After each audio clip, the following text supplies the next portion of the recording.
destroyed. The guards don't let him go to the office and he notices Lucas, Weaver, and Mira are now in control. At that moment Elizabeth finds him and takes him back to the clinic, explaining it's been 3 days since the explosion. After the troops were defeated, Lucas brought in a big army and the colony was forced to surrender to avoid losing more people. However, nobody knows where Taylor is. Afterward, Jim checks on his kids and finds Josh grieving because his girlfriend is dead. Next he meets with Washington, who tells him the portal was destroyed by the explosion but Weaver's army brought a new one that can go both ways. That portal was damaged by a dinosaur, so they're forcing Malcolm to fix it. Jim goes to the lab and tells Malcolm to stop working, but Malcolm is too scared of the consequences after seeing his lab assistant be tortured and brutally killed.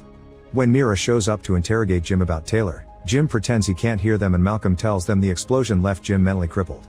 At the clinic, Elizabeth is removing bullets and shrapnel from injured soldiers, when she begins to notice that all the bullets have a number on them. She shows Jim and he realizes that they're map coordinates to find Taylor. Lucas and Weaver prepare to head out to determine the status of the meteoric ore, which is extremely valuable in the future. The vehicles are suddenly blocked by a man in a wheelchair, who distracts them so Jim can sneak inside one of the trucks. Soon they make to the valley, which is filled with tons of meteoric ore.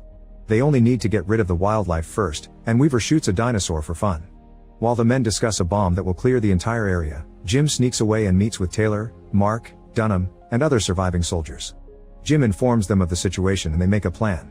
After Weaver's group sets up the bomb in the middle of the jungle, Taylor's team approaches it to start working and disabling it, which may take a while.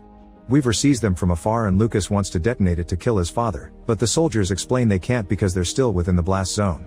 Weaver doesn't press the button until Lucas is safe and by now it's too late. Taylor's group has already disabled the bomb.